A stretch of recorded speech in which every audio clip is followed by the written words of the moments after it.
the whole point of this YouTube channel is to use maps to look at interesting things, and some of those things may be sad at times. And this is really one of the sadder, probably the saddest things that I have covered so far.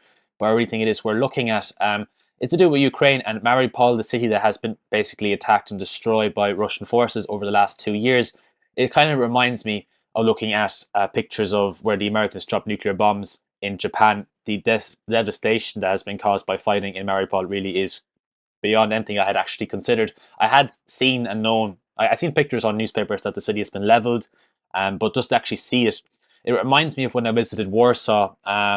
There were some pictures and maps in some of the museums about when the Germans and the Russians were fighting over Warsaw, the destruction of basically entire parts of the city, completely ruined and obliterated. This is also the case in Mariupol. These are the pictures on Apple Maps. I'm going to turn off the labels here so we can see it more clearly. This was actually a lovely city before the war broke out. 450 odd thousand people were living here, making it the 10th biggest city in Ukraine.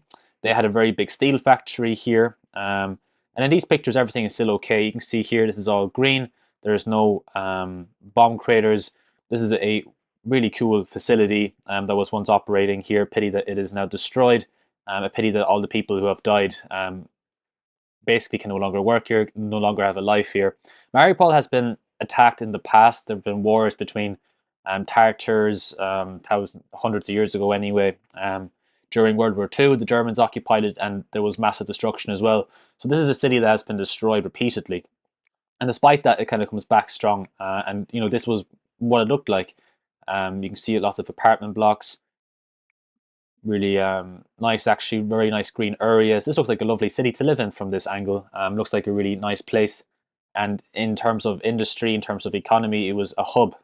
Um, you can see here again that these kind of big economic areas. We see lots of machinery um, doing various things there. I'm not entirely sure is that a quarry or what exactly is going on there. This looks a little bit like a tailing dam, some sort of waste material.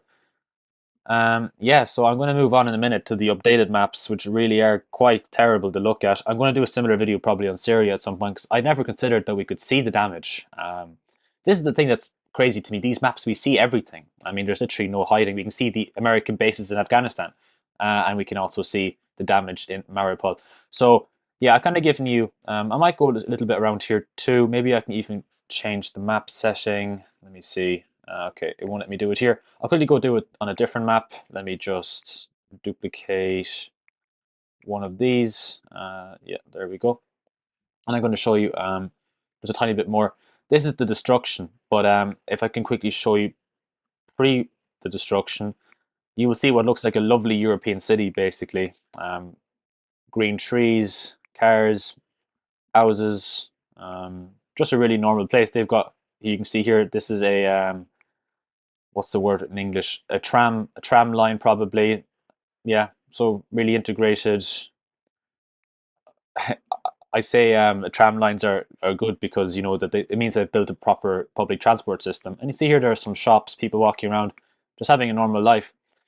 And now these are the new images. At first I couldn't believe it. I thought maybe they were just poor quality images, but look at the destruction. These places have been bombed to bits. The roofs are destroyed. Entire houses are gone. I have a direct comparison here for that area. These are the old buildings, lovely roofs, lovely trees, and now everything is just it's just absolutely destroyed. I was looking at a few different articles and people's opinions on this. It really is just such a tragedy. And of course, when a country invades another country, the horrors that just happen are just really beyond belief. I mean, it really is just absolutely tragic. Now, I do have a better map here. This is from Google Earth Studio. This is a factory. You can really see the detail on the map here of just the roof that's been bombed. I'd imagine a lot of people were seeking refuge in places like this. Here we can see the ground has been turned black by the bombs. Here we can see the bomb craters. I was shown you bomb craters in Afghanistan. This is just as bad, if not worse. It really just reminds me of a World War II nuclear bomb going off. If I zoom out a bit, and we go back down to the factory here on the riverbank, again we see just endless amounts of bomb craters. I mean, it really is like trying to hit a tiny nail with a massive sledgehammer or whatever the the metaphor is supposed to be. Here is the steel plant, which I just showed you, which had such lovely infrastructure. Now it's blackened by the damage. A lot of soldiers. I actually remember reading this in the early parts of the war. A lot of soldiers were seeking refuge here. A lot of the civilians were seeking refuge at this plant. Um, don't know how, if it really was the right place to hide in the end. Don't know how well that worked out, but we can definitely see that it was a target for conflict. Um, yeah. Okay. Again, looking over this entire area, this is the bit that kind of struck me that reminded me of Warsaw. If I quickly show you Warsaw damage, uh, World War II, Siege of Warsaw, 1939. This is the kind of picture that there was actually a great 3D kind of model. This is what Warsaw looked like because it was burnt to bits. Again, lovely houses turned to ashes. Here's another good picture of the bridges that were destroyed. Same thing. It's the same thing as in Mariupol. I mean, there's no difference. An entire community has been reduced. So 400,000 people, it's now 120,000 people. Now, they didn't all die. Thousands and tens of thousands have died, though. I saw a number of 25,000, but that could be an estimate. A lot of them have left, of course. A lot of them have even come to my country to live as refugees, or they've moved east in general. But look, I mean, these are just entire neighborhoods. Like, think how long it would take to rebuild this stuff. Um, it's just, yeah, it's just crazy. Let's see if I can show you anything more. Some of those buildings seem to be intact at least. That's a good thing. I did find a good website to well, say a good website that did a good job of documenting the changes in specific areas. I think it's the Guardian did it here again. You know, this is it's just cells that are left over. It reminds me of Gaza. It reminds me of Syria.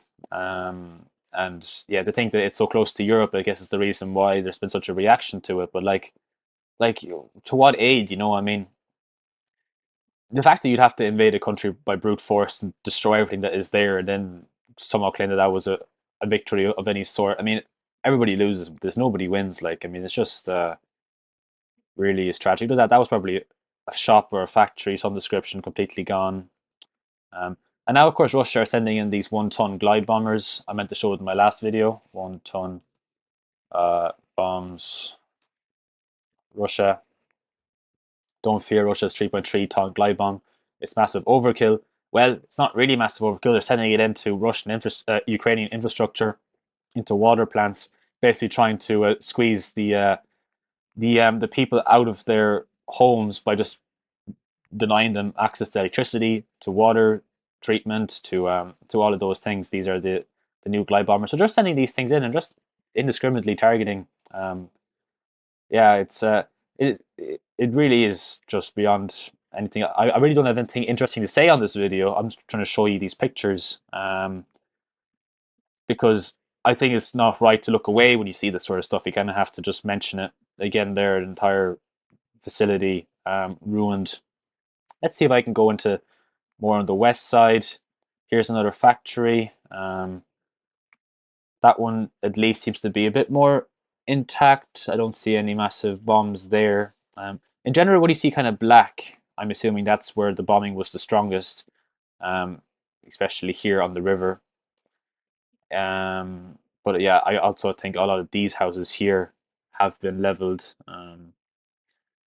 You really wonder like what the long term point of all of this is going to be. Again, here, look at this is kind of I'm not sure is this more like downtown, but again, completely obliterated.